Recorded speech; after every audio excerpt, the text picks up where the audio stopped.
একবার খাইলে বারবার খাইতে মন চাইবে। পুরান ঢাকার ঐতিহ্য আমাদের নকশি রুটি। এইটা আজকের না, এই ঐতিহ্যটা আপনার কয়েকশো বছরের বলতে গেলে কি নবাবী আমলের চাইতে শুরু হয়েছে। আমার তো মনে হয় তার চাইতে আগে, যখন এই 400 বছরের পুরনো চক বাজার। এটা আমাদের পুরান ঢাকার একটা ঐতিহ্য। তো আমরা এই শবে বরাত উপলক্ষে বিভিন্ন ধরনের রুটি করি, বড় রুটি, ছোট রুটি। এখানে আমার 3 কেজি 3.5 কেজি ওজনের রুটি আছে ম্যাক্সিমাম, আর ছোট রুটি 1 কেজির কিছু কম হয়, 1.5 কেজি এরকম। এই রুটিটা হলো শবে বরাতের উপলক্ষে রুটিটা বানানো হয়, স্পেশাল করে বানানো হয়। এখানে আপনার শাহী রুটি আছে, শাহী আপনার মোরব্বা রুটি আছে, মোরব্বা ছাড়া আছে। এখানে আপনার গাজলের হালুয়া আছে, বুটের হালুয়া আছে। চকবাজারের ঐতিহ্যবাহী বা 100 বছরের পুরনো এখানে এই বড় না হলেও মধ্যম আকারে আপনার এই পাউরুটির দোকানগুলো বসে, হালুয়াগুলো বসে। এগুলো সুস্বাদু, স্বাস্থ্যকর এবং খাওয়ার মতো। সর্বোচ্চ আছে 5 কেজি 800 গ্রাম। এটা 6 কেজি পর্যন্ত আছে, আমাদের কাছে ছিল, শেষ হয়ে গেছে আমাদের স্টক।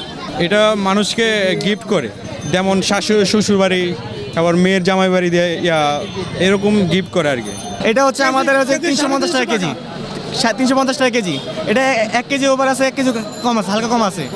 আমাদের এখানে নকশি রুটি আছে, বড় আছে, ছোট আছে। এই যে বড় আছে, এই যে প্যাকেটগুলো আছে। এই যে এটা কেজি 400 টাকা। মেয়ে বাচ্চা নিয়ে আসছি খাইবার জন্য, এই জন্য আমার বাসলে ওই পার থেকে আসছি আমি আমার নেওয়ার রুটি নিতে আর কি। ছোট থেকে আমরা দেখতেছি যে আমাদের ফ্যামিলির ভিতরে আমার বাবা, তারপরে দাদারা এরকম শুভ বরাতের দিন রুটি, হালুয়া মানে আত্মীয় স্বজনদের বাসায় দেয়। এটার জন্যই নেওয়া হচ্ছে। শবে বরাত বলে যে রুটি খেতে হবে, হালুয়া খেতে হবে এমন কিছু না, এটা শুধু একটা শখ। আর এই দিনেই দেখা গেছে ওনারা রুটির আয়োজনটা করে, হালুয়ার আয়োজনটা করে, এর জন্য এসেছি শখে। মানে বাসা সবাই খাবে, আমরা খাবো, ভাল লাগবে। কিন্তু আজকে শবে বরাত, এর জন্য যে খেতে হবে এমন কিছু না। যদি এটা করতে যেতে তাহলে বেদাত হয়ে যাবে, নাউজুবিল্লাহ। এর জন্য না, আমরা মনের শখে আনন্দে এটা খেতে আসছি, কারণ আজকে ওনারা আয়োজন করে, আজকেই পাওয়া যায়। আলহামদুলিল্লাহ, নকশি রুটি এটা আমার জন্ম থেকে আমি দেখে আসতেছি। এটা পরম্পরা হিসাবে, একটা ঐতিহ্য হিসাবে তৈরি হইতেছে, ঢাকাইয়াবাসীরা করতেছে। এটা শখের বসে মানুষ নিয়ে যায়, বাচ্চাদেরকে খাওয়ায়, আত্মীয় স্বজনের বাসায় দেয়। এটা তো আমাদের বাপদাদার আমলের থেকে হয়ে আসতেছে, 400 বছর ঐতিহ্য। সবাইতে রোজা রাখা হয়, বাসাও সবাই রোজা রাখে। আমরা ইফতার নিলেই চকবাইতে নেই।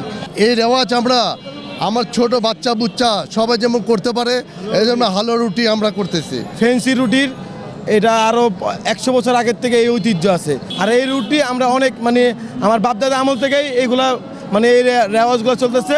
তো আমরা এই উপলক্ষে আমরা আবার এই বছর আসা। আমরা জানি বিগত 100 বছরের একটা ঐতিহ্য চকবাজার, মানে এখানে এই রুটিটা মানে সব বরাত উপলক্ষে হয়, এই জন্য আর কি আসা নেওয়া।